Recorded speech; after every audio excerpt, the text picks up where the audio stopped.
La canción del país. Una revista de cultura en la radio. Un programa de radio en la web. De lunes a viernes, de 15 a 16 horas.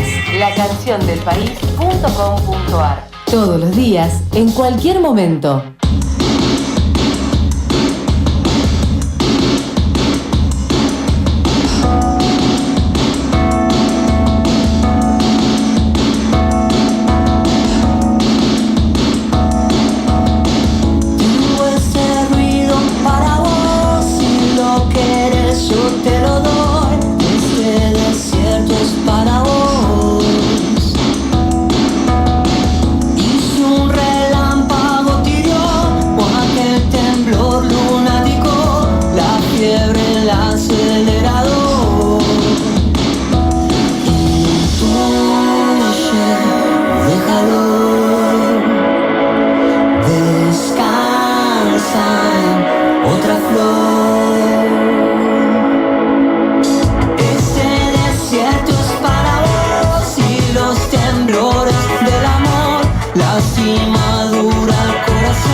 Amigos, amigas, muy buenas tardes, bienvenidos a La Canción del País, bienvenidos, estamos empezando otro programa más aquí en Radio Universidad y lo hacíamos con Degradé. La voy a poner de nuevo, esta de fondo, porque la verdad tiene una pila.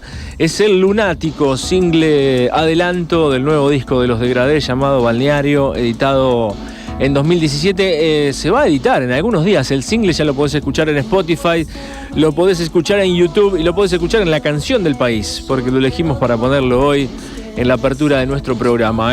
La fecha de presentación del nuevo álbum de Degradé va a ser el sábado 24 de junio a las 9:30 de la noche en el Galpón de la Música. Es el octavo disco de la banda, se llama Balneario y lo pueden comprar por anticipado en Panal de Ideas siguiendo este link. Ese mismo, Bueno, ahora yo se los voy a copiar porque los chicos en Facebook de Degradé dejaban esa data y te dejan el link también. Hace un tiempo que vienen autofinanciando el álbum Empanal de Ideas con todas las compras anticipadas que está haciendo la gente. Bueno, ¿cómo están ustedes? Espero que bien, espero que se queden hasta las 4 de la tarde escuchando la canción del país. Tenemos un programón en el día de hoy. Vamos a tener en un rato nada más el nuevo álbum de Indios. Te voy a mostrar algunas canciones de la banda. Son cosas nuevas de rosarinos que están saliendo, tanto de Gradé. Los Indios ahora están en Buenos Aires, hace un tiempo ya bastante largo, viviendo, y eso se nota en el sonido que han sacado en su nuevo disco también, que acaba de salir hace unos días atrás. Te voy a poner algunas canciones, vamos a hablar de eso. La tenemos a Pixelina en Salto de Imagen haciendo su informe sobre su episodio sobre Cuatreros, la nueva película de Albertina Carri. Te vamos a contar a dónde la podés ver, vamos a tener eso de cine. Y después nos metemos después en un largo etcétera, la columna de literatura que hoy tendrá como protagonista al escritor y poeta de Bahía Blanca, Mario Ortiz. Quédate a escuchar eso que está buenísimo también, ¿eh? Vamos a entrarle al proyecto literario de Mario Ortiz con Bernardo Orge y Marcelo Bonini, los hacedores de un largo etcétera, en un rato nada más. Muchos ya están del otro lado, los anzuelos han sido arrojados al Facebook ya. Los 300 pesos de Mandrake Libro están esperando por tu nombre y por los 3 últimos del DNI en Facebook, y ya mismo lo podés empezar a hacer aquí al aire en la radio. Prometo hoy que si mandan buenos mensajes, no buenos en cuanto a halagos y eso hacia el programa, sino participación, lo que tengan ganas de contarlos lo vamos a leer. Voy a prestar especial atención al tiempo, así los leemos. 153886677. Mensaje de WhatsApp tradicional, mensaje de texto tradicional, digo, WhatsApp, y si no, también en Telegram. Nombre, los 3 últimos del DNI. Contanos acerca de lo que vamos a hablar hoy, ¿qué te parece? La literatura de Mario Ortiz, si lo leíste, si no, si te da ganas. Además estuvimos charlando con Mario Ortiz, Le hemos enviado algunas preguntas, nos respondió muy amablemente el bahiense, así que charlaremos entre nosotros y vamos a escuchar también la palabra de Mario Ortiz. Todo eso en el programa del día de hoy.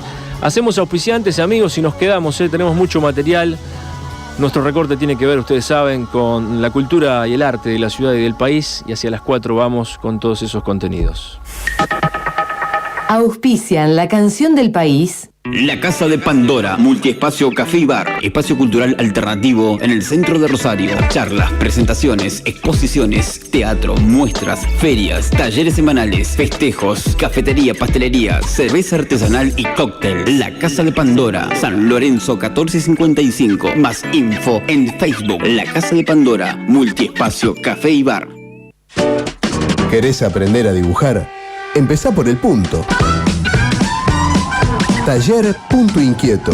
Dibujo, pintura y otras inquietudes. Las que vos estás pensando. Búscanos en Facebook o pasá por Pellegrini 1671. 153 20 29 47. Taller Punto Inquieto. Coordinación General Maite Acosta. ¿Cuánto hace que no berlineás? En Berlín hay nuevo menú de delicias, nuevos tragos, nuevas bandas, nuevos DJs, nueva imagen y todo con el mejor sonido de la ciudad. Este jueves, viernes y sábado, ¿berlineamos? Conocé nuestros shows en Facebook /El Berlín Nightclub. Mandrake Libros. Un espacio donde hallarás lo inesperado. Novedades. Ofertas. Usados. Outlet. Ediciones nacionales y extranjeras. www.mandrakelibros.com.ar. Rioja 1869. Rosario. Todas las tardes en el aire. Vueltas por la Casa de la Música. La canción del país. Tiempo y silencio de la radio. Salto de imagen. Del celuloide al celular. Salto de imagen. Salto de imagen. Pixelina te invita a ver cine y te lo cuenta todo en este informe. Salto de imagen. Hola, hoy les vengo a hablar del sexto film de Albertina Carri, directora de Los Rubios, La Rabia y No Quiero Volver a Casa. Esta nueva película lleva por nombre Cuatreros y fue estrenada recientemente en el último Festival de Cine de Mar del Plata en la categoría de competencia latinoamericana. Se puede ver en el ex Odeon de venidocine.ar, aunque claro que como todas las películas que están subiendo ahora a esta plataforma son todas pagas. Albertina Carri es hija de Roberto Carri, un sociólogo y ensayista argentino desaparecido en la última dictadura militar en 1977. Su padre, entre muchas cosas, escribió un libro sobre Isidro Velázquez titulado Isidro Velázquez, Formas Prerrevolucionarias de la Violencia, publicado en 1968, en el que aborda como punto de partida la historia del bandolero correntino chaqueño Velázquez, el último gaucho alzado de la Argentina. Ya en Los Rubios, una película que llamó la atención por su singularidad narrativa, Carri intenta reconstruir la imagen de sus padres, a quienes prácticamente no conoció. Es una reconstrucción ficcional, como un collage a partir de recuerdos, evocación de terceros, información periodística y la propia imaginación. Acá en Cuatreros, Albertina ya es madre de un niño y conforma su propia familia. Con esto quiero decir que el punto de vista ya es otro. Como dice ella en una entrevista, ahora ya tiene más edad de la que tenían sus propios padres cuando desaparecieron, ya no hay reproche. Pero volviendo al tema de Velázquez. Isidro Velázquez era un jornalero correntino, nacido en la década del 20, que a los 20 años migró al Chaco a trabajar como peón. Luego la biografía se vuelve poco certera. Aparentemente inicia junto a su hermano Claudio y más tarde su amigo paraguayo Vicente Gauna una vida delictiva, participa de algunos hurtos, las fuerzas policiales chaqueñas enseguida se los montan y empiezan a atribuirles la responsabilidad de cualquier delito que quedara sin culpable por la zona. Al hermano menor de Isidro lo mata la policía en el 60, la policía se ensaña e inicia una cacería que obliga a Isidoro y a Gauna a llevar una vida fuera de la ley. Pero entonces los Velázquez, como lo llaman, reciben el apoyo incondicional de todos los pobladores rurales y las comunidades indígenas del norte, porque al parecer eran como una especie de Robin Hood. Robaban sumas millonarias a estancieros y la repartían entre los pobres, lo que él llamaba una redistribución violenta de la riqueza. Voy tras los pasos de Isidro Velázquez, el último gauchillo alzado de la Argentina. Y como la búsqueda del tiempo perdido siempre es errática, ¿voy realmente tras los pasos de ese fugitivo de la justicia burguesa? ¿O es que voy tras mis pasos, tras mi herencia? El pueblo, entre comillas, les brinda protección, hasta que una maestra y un empleado de correo los entregan y en la Ruta 4 son acribillados por un centenar de policías, militares y civiles en el 67. Si uno imagina la filmación de la vida de Velázquez, es una historia de bandoleros, un western, una película de acción. Para el que haya visto alguna película de Albertina Carri, uno no se imagina que una película así pueda llegar a formar parte del deseo o de la fantasía de la directora. Pero su padre desaparecido escribió un libro sobre Velázquez y probablemente haya sido una de las acciones que le costó la vida. Entonces, a lo largo de su vida adulta, hacer la película de Velázquez es una tarea pendiente. Y no es la primera directora que lo intenta. Hay una película de Pablo Sir, inspirada o basada en el libro del padre de Carri, que se terminó de filmar en el 71, pero nunca se llegó a editar. La película está desaparecida y Albertina, como varios otros directores argentinos, mantienen una búsqueda tras los rastros de esa filmación. Viajo a Chaco, a Cuba, busco una película desaparecida. Busco en archivos fílmicos cuerpos en movimiento que me devuelvan algo de lo que se fue muy temprano.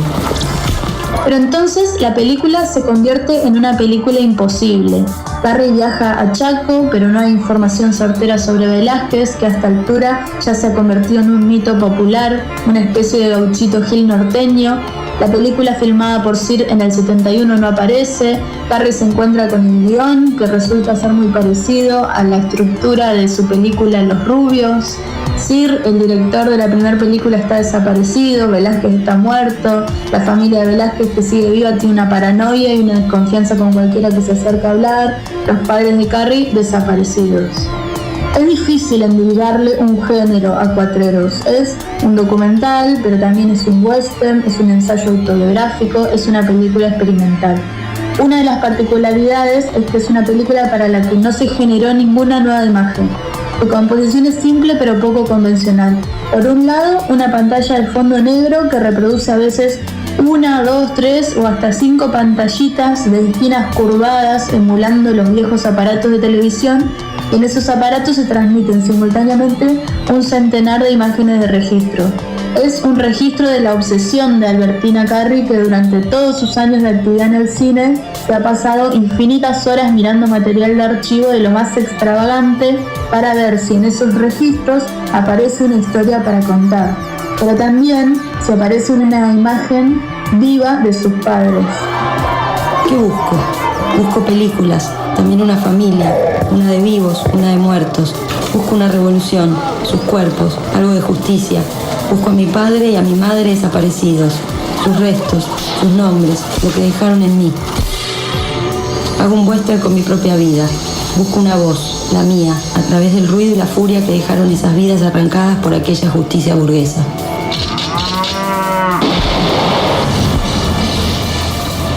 Todas estas imágenes, sobre todo periodísticas, pero también de películas en blanco y negro, viejos dibujos animados, publicidades, videos educativos, etc., son unificadas por la voz en off de Carri, la narradora, con una pluma extremadamente precisa y ajustada y una voz firme, pero que por momentos tiembla. Esta voz, por encima de las imágenes inconexas, nos va contando la historia de las 1001 peripecias alrededor de una película imposible y cómo todos esos devaneos, los picos entre el entusiasmo y la resignación, se ven entrelazados por su vida personal que se transforma, se debilita, se rompe.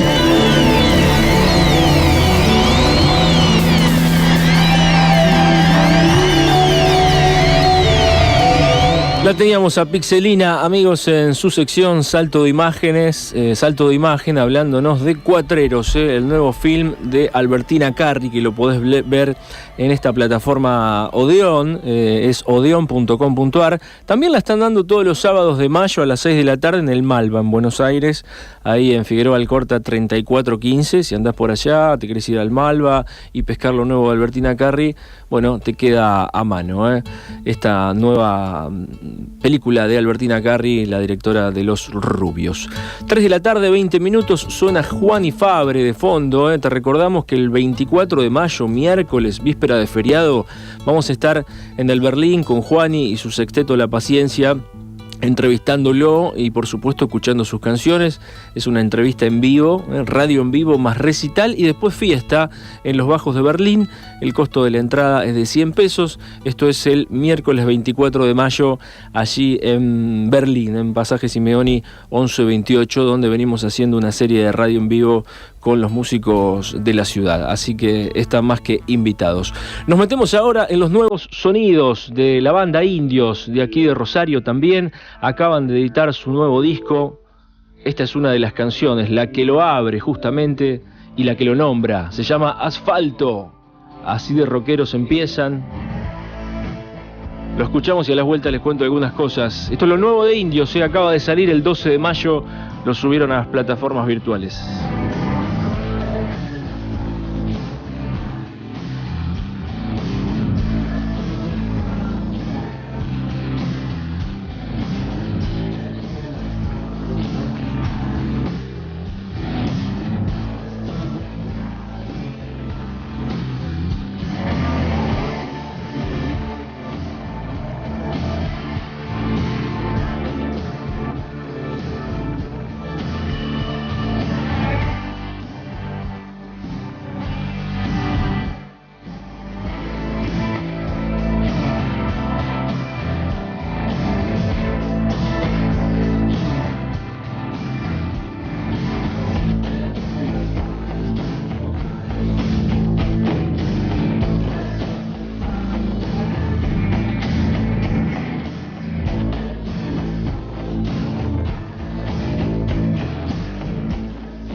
Ahí está sonando Indios con la canción Asfalto, que abre su nuevo disco y lo nombra también. Les decía que lo acaban de colgar en las redes sociales. Bueno, por supuesto antes lo subieron a Spotify, ahí está completito.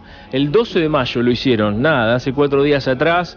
Es lo nuevo de Indios, la banda de rock de la ciudad de Rosario, que está afincada en Buenos Aires hace algunos años allí, y eso se nota en la producción que han logrado en este nuevo disco, en el sonido que le sacaron también a las nuevas canciones. Van a emprender una gira en breve, los Indios, que los va a llevar por varios lugares, ¿eh? Van a estar ahora el 24 de mayo en Río Cuarto, el 26 en Córdoba, el 27 en San Luis, el 23 de junio, ya el mes siguiente, lo presentan en la Trastienda. En julio viajan a México y van a tocar en Nueva York en el Festival LAMP, que es uno de los eventos más importantes de música latinoamericana que se lleva a cabo ahí en Estados Unidos. Y bueno, van a estar también los Indios tocando sus canciones. Con el paso del tiempo entre el disco anterior y este, creo que ganaron un poco de oscuridad, de extrañeza también y de potencia. Venían así como en un pop muy amable, la banda Indios, reflejando en las letras canciones de amor, flirteos entre jóvenes de su edad, pero se pusieron más oscuretis en este disco. No es que abandonaron su vena pop así más sensible y más radial. Hay algunas canciones de ese tenor todavía también en este álbum, pero bueno, fueron hacia otro estilo. Trabajaron con Coti y Diego Uma de Babasónicos, buscaron de esa manera trascender ese pop radial del aclamado debut de la banda, que la verdad les generó buen número de público y demás, y extrañarse un poquito más, oscurecerse un poquito más. De hecho, es toda una decisión abrir el álbum con Asfalto, esa canción que justamente habla un poco de lo que sienten desde su llegada a Buenos Aires hace varios años atrás. Estimados, 3 de la tarde, 27 minutos. Recuerden que al 15388-6677 se pueden ir comunicando por la orden de compra de Mandrake Libros. Te regalamos 300 pesos para que vos canjees en la literatura que más te guste, que elijas los libros que quieras. Tenés que mandar el nombre y los 3 últimos del DNI allí, como te decía, a ese número, y después sobre el cierre del programa lo sorteamos, como hacemos todos los martes aquí en esta sección Un Largo Etcétera, que ya se viene. La vamos a presentar.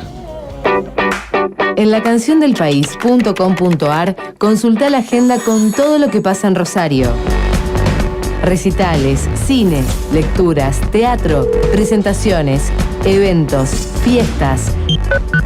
Lacanciondelpaís.com.ar. La literatura es un arte que sabe profetizar aquel tiempo en que habrá enmudecido y enamorarse de la propia disolución. Un largo etcétera. El resto de la literatura.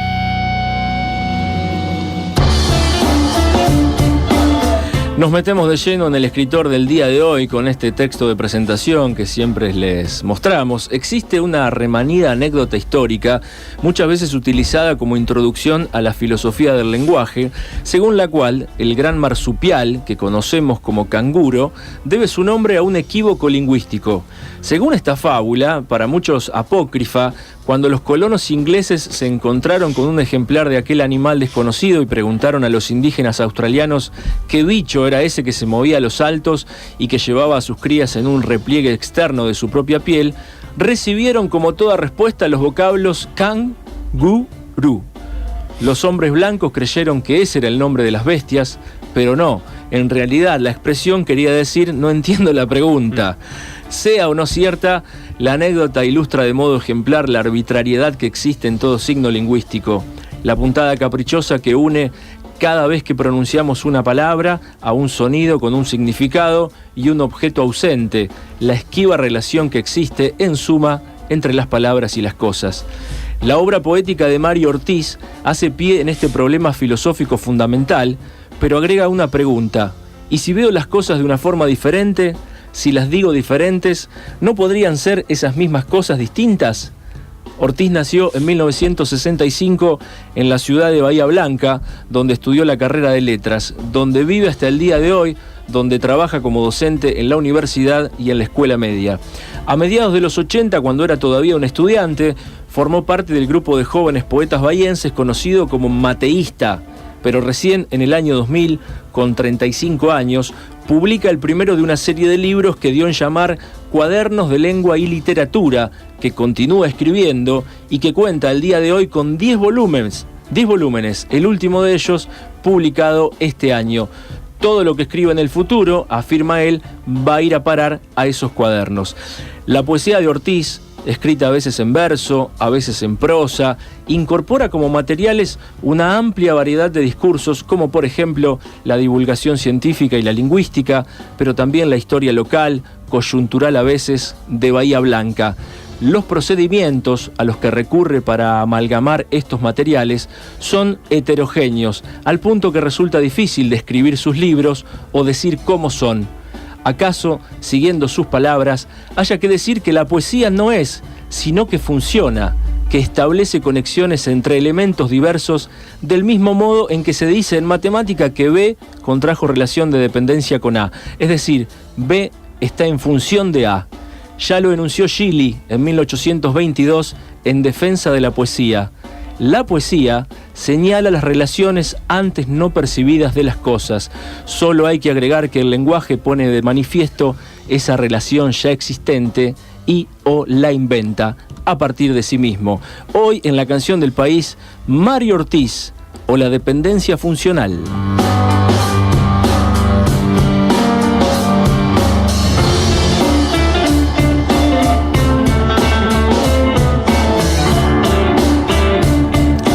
Bueno, presentado Mario Ortiz para todos los oyentes. ¿Cómo le va, Bernardo Orge? Muy buenas tardes, bienvenido. Muy buenas tardes, Perry, ¿cómo estás vos? Bien, bien, los arranco como si fuéramos a transmitir fútbol, pero no, vamos a hablar de libros. Marcelo Bonini, ¿cómo anda usted? ¿Bien? Bien, Perry, buenas tardes. Bueno, bienvenidos los dos, con el agüita pertinente por las dudas. Sin agua, es la botella sin una agua. Botella sin agua. ¿Qué diría Mario Ortiz? La botella de agua sin agua. Yo me olvidé de mandarme acá cerca el vasito de agua y cuando arranco con esas intro que son bastante largas y hay que leerlas, digo... en segundo plano voy pensando, no me quiero atragantar.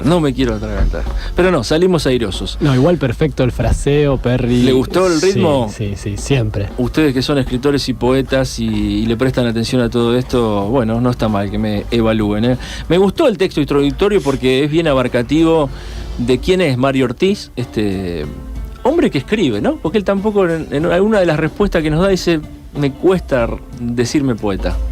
Sí, bueno, consecuentemente con su trabajo, con su escritura, Ortiz realiza una suerte de crítica, ¿no?, sobre las palabras y sobre, digamos, la funcionalidad histórica variable de esas palabras. Entonces dice, bueno, ¿qué significa ser poeta? ¿Existen todavía hoy los poetas? ¿O esa es una palabra que históricamente ha perdido su significado y correspondería más llamarse, no sé, eso, hombre que escribe? Un meticuloso o un estudioso de la relación, justamente, como decía la presentación, de la lengua, la lingüística, el signo, el significante, lo que quieren decir las palabras, lo que evocan. Muy buena la anécdota de entrada acerca del marsupial y el canguro, no la sabía. Sí, Mario Ortiz, digamos... uno de los núcleos de su poética está en esta relación esquiva entre las palabras y las cosas, ¿no? Que es un problema filosófico abordado por tantos, claro. Viejísimo, sí. Desde el Cratilo de Platón, digamos, hasta Foucault y en la actualidad muy vigente. Y nada, juega con eso, podríamos decir. Veníamos charlando recién antes de entrar acá al piso y pensábamos que los libros de Ortiz son de difícil descripción, ¿no? En una suerte de pacto tácito, nosotros en estas secciones tenemos una primera parte en donde describimos el proyecto que estamos tratando para que aquel que no lo conoce pueda le dé ganas de leerlo, interesarse, le dé ganas de leerlo, vaya a buscar un libro a la librería, etcétera. Y a lo mejor en una segunda parte hacemos comentarios, impresiones personales, comentarios a lo mejor que pueden resonarles a personas que ya tienen leído al autor, claro, ¿no? En este caso se complica hacer esa primera descripción, ¿no? Por eso nos parece importante a lo mejor arrancar leyendo algo de Mario. ¿Cómo no? Pero vamos arrimando.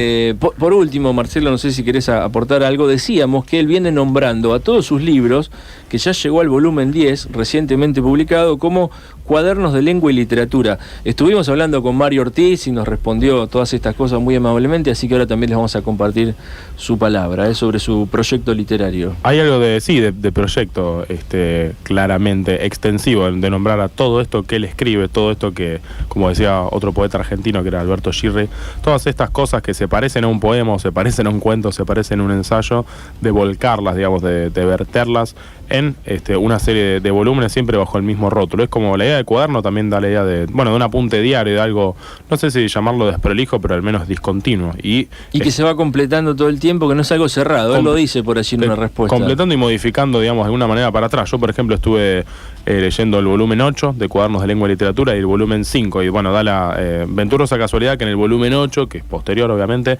cita algo del volumen 5. Él siempre va yendo y viniendo con obras de otros autores de la literatura universal, podríamos decir entre comillas, y consigo mismo. Decíamos con Bernie antes de entrar, un tipo súper consciente de lo que está haciendo, casi como si tuviese un fondo de pensamiento científico, pero a diferencia de los científicos que operan y trabajan con el mundo de las cosas, Ortiz trabaja con el mundo de las cosas y de las palabras a partir de las palabras. Es muy consciente de sus instrumentos, realmente, y muestra todas las cartas desde entrada en la mesa. Sí, en relación a esto de los cuadernos, también podríamos decir que un cuaderno es una especie de recipiente en donde puede entrar cualquier cosa, ¿no? Cualquiera que haya llevado un cuaderno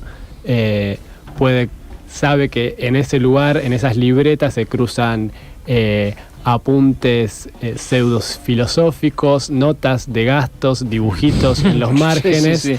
Y esto da una idea de la de eso, de que cualquier material se organiza, digamos, adquiere cierta compacidad dentro del cuaderno en sí mismo.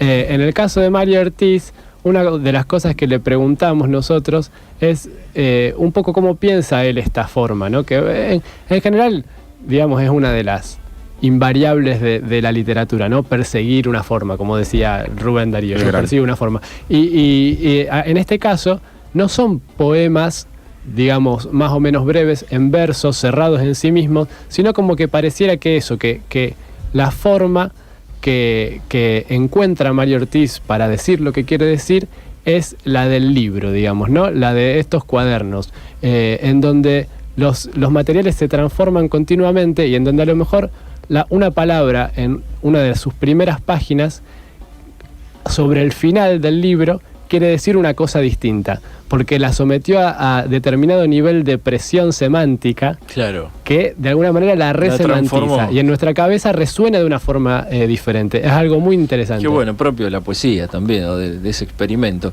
Vamos a empezar a escuchar y a compartir con ustedes lo que nos contaba Mario Ortiz desde su Bahía Blanca natal, ciudad en la que circula mucho en bicicleta, que recorre, que analiza y que mira también a través de su literatura. Estos últimos cuadernos tienden, como bien lo señalás, a una expansión de la frase, a un desarrollo de lo que sería la condensación propia del poema en su sentido más convencional, del poema escrito en versos.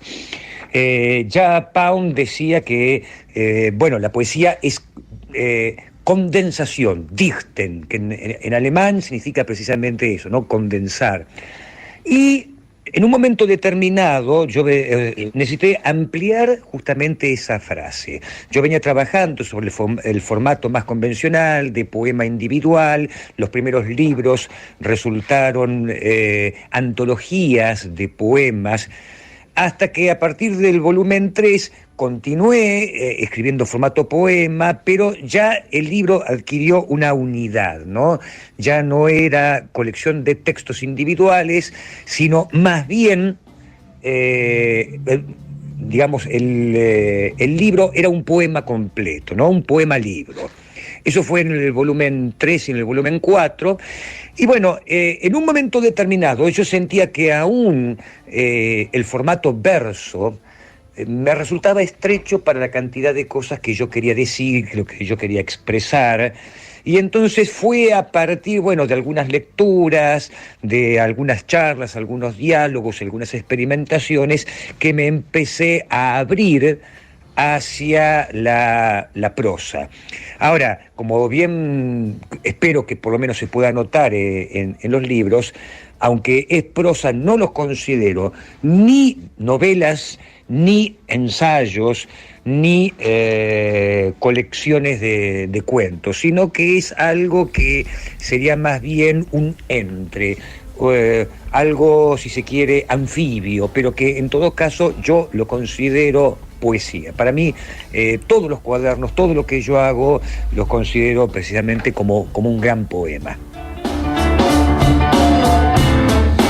Bueno, ahí lo teníamos, a Mario Ortiz, escritor, poeta de Bahía Blanca, siendo muy claro respecto a lo que él siente sobre lo que escribe, cómo lo considera. Un entre. Porque cuando uno ve, te quería preguntar, ya que vas a citar algo, Bernardo, de sus libros, cuando uno, también, para el que no lo conoce a Mario Ortiz, empieza a leerlo, encuentra una especie de relato breve, como de prosa narrativa o prosa poética, que no lo es en la complejidad del libro, pero en cómo está presentado en la hoja, no tiene esa forma tradicional de poema a la que él se refería también en esa explicación. Sí, él recién usaba la expresión de una suerte de forma anfibia, ¿no? Que uno la percibe apenas hojea uno de sus libros. Bueno, sus primeros cuadernos sí estaban escritos en verso, a lo mejor una forma más asimilable a la de lo que convencionalmente entendemos como poesía, y eso va mutando. Vamos a leer un ejemplo, por esto que decíamos que es difícil describir sus libros, a ver si con un ejemplo y caracterizándolo un poco, el oyente más o menos entiende por dónde va la cosa. Este es el principio del volumen 6 de los cuadernos de lengua y literatura, y que está enunciado a manera de axiomas, ¿no? Estudio número 1. Primeros principios, campo de observación, funciones. 1. Existen las cosas. 2. Existen las palabras. 3. Las palabras son cosas. 4. Las cosas son cosas. 5. Existen las flores que abren sus pétalos a la noche. Están cerca del gallinero. 6. Las flores son cosas y son palabras. 7. Abren sus pétalos, se pronuncian. 8. Están bajo las estrellas que también son cosas y son palabras y brillan y se pronuncian. 9. La poesía parte de una función, pero no en primera instancia como lo entiende Jacobson, sino en un sentido que se aproxima al de Hemsleb para la lingüística. Decimos que hay función entre una clase y sus componentes entre sí. A los terminales de una función los llamamos funtivos, entendiendo por funtivo un objeto que tiene función con otros objetos. De él se dice que contrae función.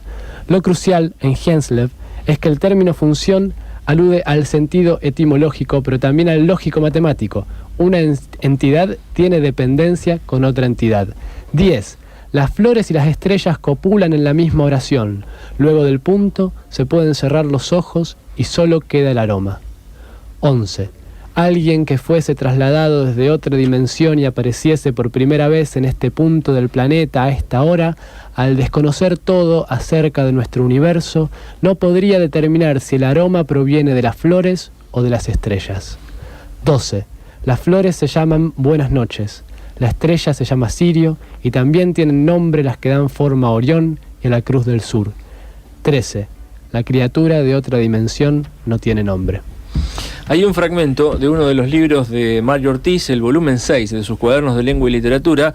Debemos decir que, un párrafo o unas líneas que son bastante analíticas en el comienzo sobre la cuestión de la lingüística, cita a ciertos autores que vienen analizando la materia, pero si uno lee en su totalidad los libros, a mí me pasó eso con el volumen 10, consigue desplegar sus ideas y sus reflexiones y a su vez vuelve a situaciones coloquiales o de ambiente que le van dando un descanso interesante a ese mundo de ideas que Mario Ortiz plantea y que lo vuelven fácilmente asimilable.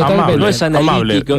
Perdón, una breve descripción del fragmento que acabamos de leer. Primero, que, bueno, está escrito a modo de axioma, con números, ¿no? Sí. Frases así. Eso en cuanto a lo formal. Después es que mezcla esto, hipótesis científicas, digamos, que provienen de la lingüística en este caso, con una situación cotidiana, con unas flores que observa junto a un gallinero y con las estrellas. Estos dos digamos, universos, estas dos esferas del conocimiento humano, entran en relación entre sí y se resignifican mutuamente. En un punto clave, digamos, en el puntum de este fragmento, que es cuando dice que una criatura que no conociera nuestro universo y percibiera un aroma, no podría decir de dónde proviene ese aroma, ¿no? Bueno, estamos con Mario Ortiz, escritor, poeta de Bahía Blanca, presentándote sus proyectos de cuadernos de lengua y literatura. Con él hablamos, lo vamos a seguir escuchando, nos da otra respuesta respecto a justamente su proyecto literario. Claro que es sospechoso y por supuesto que no es algo que haya pensado desde el primer volumen, ¿no? Si vos me permitís, esto me hace acordar también algo que muy insidiosamente dijo un antiperonista como Martínez Estrada en su libro ¿Qué es esto?, que dice que Perón primero comenzó el movimiento y después le inventó una doctrina. Bueno, la verdad que dejando de lado si esto es así o no, esta cuestión tan insidiosa de Martínez Estrada, me hace acordar un poco esto, ¿no? El proyecto no comenzó siendo una cosa tan definida, tan unitaria. Ya de movida sí tenía idea de empezar a experimentar, de empezar a unir cosas. Esas cosas, eso sí lo tenía en un principio. De algún modo, la idea de la química como que es una combinación de partículas que provienen de distintos elementos y a partir de allí surge una sustancia, un componente nuevo. Eso debo confesar que sí estaba un poco en un principio, ¿no?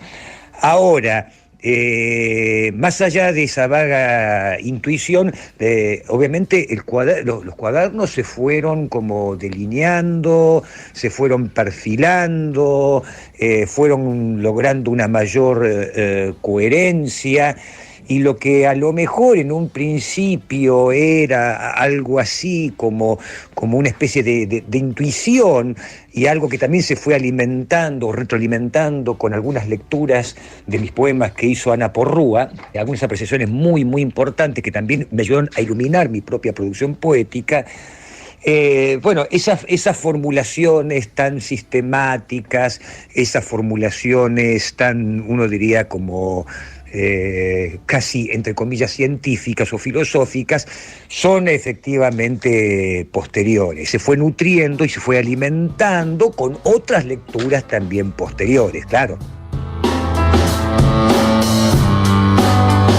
Bueno, otra de las respuestas de Mario Ortiz acerca de su proyecto a priori, y él empezaba diciendo, ratificando lo que le habíamos dicho en la pregunta, decía, claro que es sospechoso. ¿Por qué decía eso, Bernardo? No, bueno, porque nosotros le preguntamos al respecto de un prefacio que incluye en el último de sus volúmenes, en el volumen 10, publicado este año por Eterna Cadencia, en donde de alguna manera hace un planteo de la serie y describe de forma sucinta y clara su método de producción, su método de trabajo. Entonces, claro, ¿no? Uno se encuentra con este texto en donde presenta el concepto de dependencia funcional, que era esto que decíamos recién, de hacer funcionar juntos, de acercar dos lejanías, ¿no? Para decirlo con una fórmula clásica. Hacer funcionar, en el ejemplo anterior se veía bien, la lingüística al lado de una observación cotidiana de unas flores junto a un gallinero, ¿no? Claro. Y resignificar de esa manera las dos cosas, tanto la lingüística como esas florcitas. Entonces, claro, cuando uno encuentra este texto dice, el tipo tenía claro desde el principio cómo producir todos estos volúmenes de los cuadernos. Entonces le dijimos, es medio sospechoso, Ortiz, que usted presente este texto. Sí, ahí la referencia a Martínez Estrada, etc. Claro, que de Bahía Blanca, como Sergio Raimondi y el mismo Ortiz, hay una cierta tradición literaria en Bahía Blanca. Me gustaba, Perry, lo que decías recién de esta capacidad analítica y en principio abstracta que tiene Ortiz, y la manera en que se acerca a la realidad cotidiana. Claro, permitime ratificar eso antes Siempre. que lea, porque digo, hablando en criollo, si uno no es que uno lee todo el libro en esos términos súper analíticos que te puede quemar la cabeza y no entendés y lo abandonás. Todo lo contrario. Eso es media página, una página. Después sigue con una anécdota mucho más coloquial, sumamente poética. Ahí aparece la poesía de Mario Ortiz, que habiéndolo leído a mí me encantó eso, que a su vez te lleva de la mano a recorrer lo que te quiere decir, digamos. Es el ingreso, digamos, de lo extraordinario en lo ordinario y viceversa. Acá, por ejemplo, en el 8, él cuenta que ya termina el periodo de clases, él es docente universitario de la escuela media, y se va en bicicleta a una biblioteca municipal justamente a buscar un libro de Maurice Maeterlinck, que es un poeta simbolista belga que también tenía una inserción en el mundo científico. Entonces se va a buscar el libro y habla del libro, de las investigaciones sobre la cuarta dimensión que hacía Maeterlinck, y va contando una cosa súper espesa, y vuelve a la casa y dice, bueno, ahora voy a leer el libro, tomar unas anotaciones previo a sacar el tetra bien frío de la heladera. Me parece magnífico cómo empieza con una cosa en principio que parece abstrusa y luego con algo súper cotidiano. No, lo que quería leer y compartir con ustedes y con los oyentes es una frase larga, como decía en uno de los audios. Él, a medida que va escribiendo, va publicando, va encontrando una manera de hacer más extensiva la frase, y ya que Bernie leyó una parte más axiomática, yo quería leer algo que me parece muy patente del estilo de él. Es del cuaderno, del volumen 8 de Cuadernos, página 52. Escribir lo ya escrito por ese otro yo, que fui yo mismo, es un lenguaje que habla sobre el lenguaje en forma completamente literal, como si pudiese meter la mano dentro de mi propio cuerpo, apartar los órganos innecesarios hasta llegar al cerebro y extraer de ahí, partícula a partícula, la sustancia misma de la memoria para volcarla sobre la hoja. Que es un fragmento en prosa, pero no es un fragmento en prosa narrativo, ni siquiera descriptivo, que son los dos instrumentos básicos de la narración. Es una concentración de sentido, una palabra que no sé si me gusta tanto, pero que es práctica, en donde realmente de una manera más poética se patentiza, o se hace objeto de esto que leía Bernie de los axiomas, ¿no? Tiene una capacidad increíble de ir de lo abstracto a lo concreto en la misma oración, este tipo. También le preguntamos en un momento de la charla por la función social de la literatura. También. Sí, una pregunta que llegó por cortesía de Pixelina. Mirá vos, qué bien. Mirá qué bien, Pixelina participando en la producción. Porque él habla, no la vamos a poner porque no va a entrar, por cuestión de tiempo, habla de la entrega, la idea de comunión, en relación a su rol de docente con alumnos de la secundaria para brindarles algunas cosas, en fin. Y eso también relacionado a su rol de escritor en la comunidad, allí en Bahía Blanca y demás. Pero respecto a la relación social de la literatura, de la función social y su rol como escritor y demás, nos decía esto. La función social de la literatura. Sí, claro que lo pienso, por supuesto. La cuestión social, la cuestión política, si bien yo no milito, es algo que ciertamente me inquieta, me atraviesa, me condiciona, y mucho más en estos tiempos en los que estamos viviendo. De hecho, algunos de los textos que yo he escrito, que han circulado por allí últimamente, son profundamente políticos, casi hasta panfletarios. Algunos textos que he escrito contra el diario La Nueva Provincia, el diario fascista de Bahía Blanca, y su relación con el golpe cívico-militar del 76, que salió publicado también en Buenos Aires en un libro en ocasión del 40 aniversario del golpe. Bueno, también son casi poemas de denuncia. Ahora, más allá de la cuestión explícitamente política, sí, hay una función social de la literatura. A mí me gusta pensarlo, como lo puse en un libro, como lo que decía Mayakovsky, ¿no? Hay algunas tareas que son específicas de la poesía, hay tareas sociales que son específicas de la literatura o del arte en general. Para no circunscribirlo solamente a la literatura. ¿Cuáles son esas tareas específicas del arte? Bueno, precisamente la de generar la posibilidad de lo que te decía recién, de otra mirada, de cuestionar el mundo, la posibilidad de...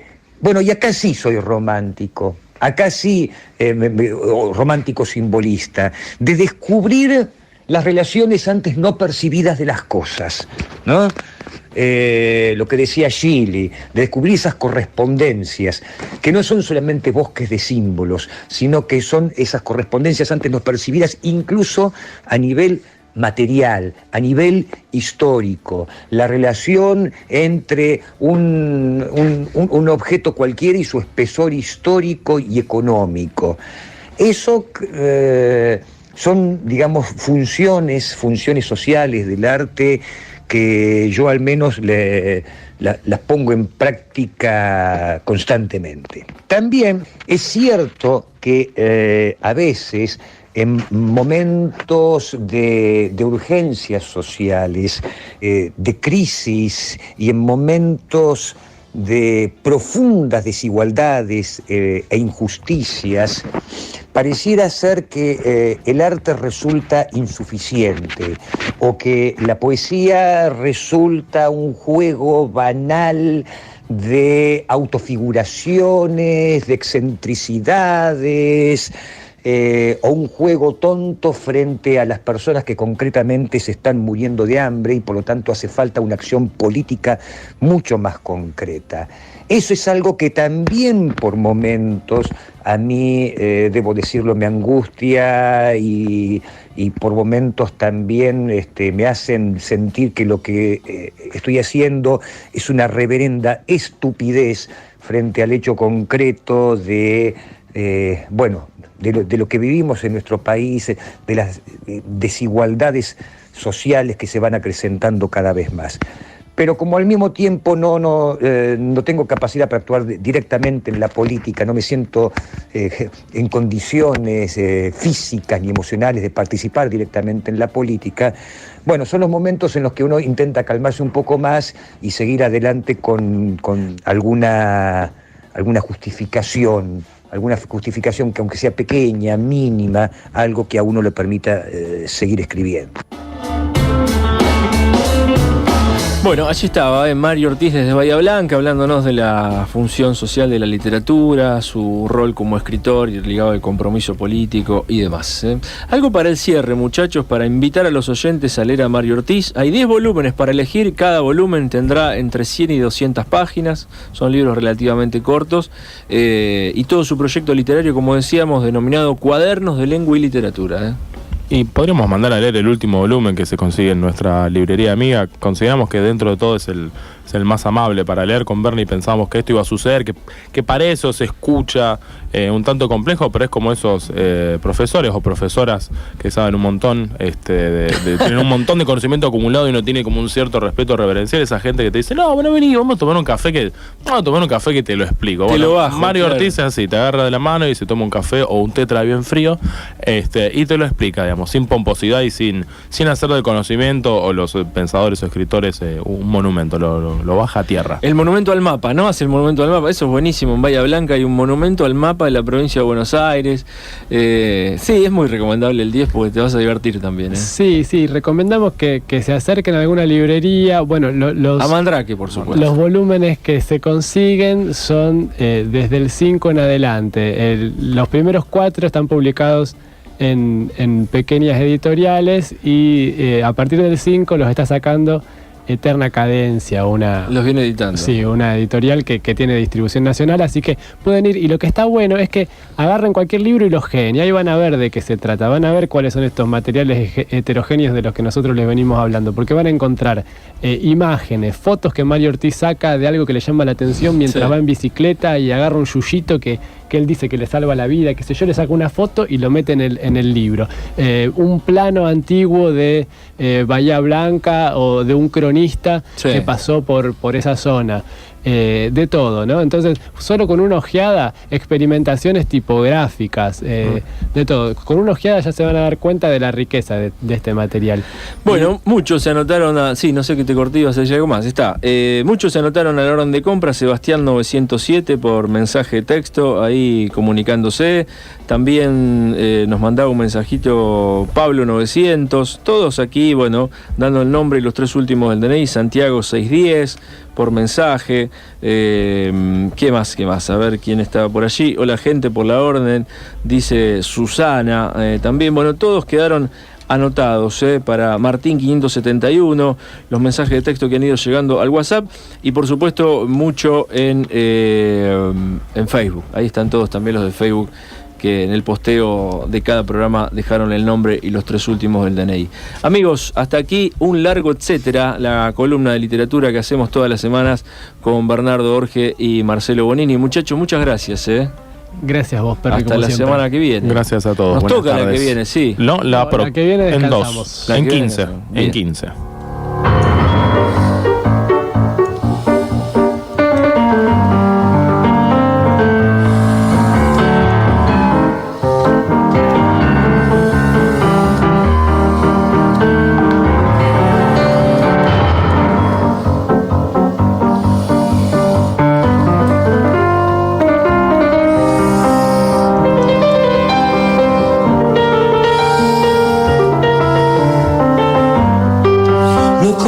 Que te comes las veredas con 3 pasos disparados al compás de tu figura de largura interminable y un bigote de malicia. Trabaja la sangre y sal, bucaneros los mares del Congreso. Acoplame el corazón con tu canción, como un ícaro con alas de guitarra y un pianito de juguete que tocas tan solo vos. Vos sos Dios, vos sos Gardel, vos sos Omar. Vos sos Dios, vos sos Gardel, vos sos Omar. Vos hablando y yo tratando de escucharte. And you know, my darling. Amigos y amigas, bueno, llegamos al final de la canción del país. Charly García sonando ahora, nos fuimos a su álbum Rock and Roll Show, eso es lo que estaba aquí al aire.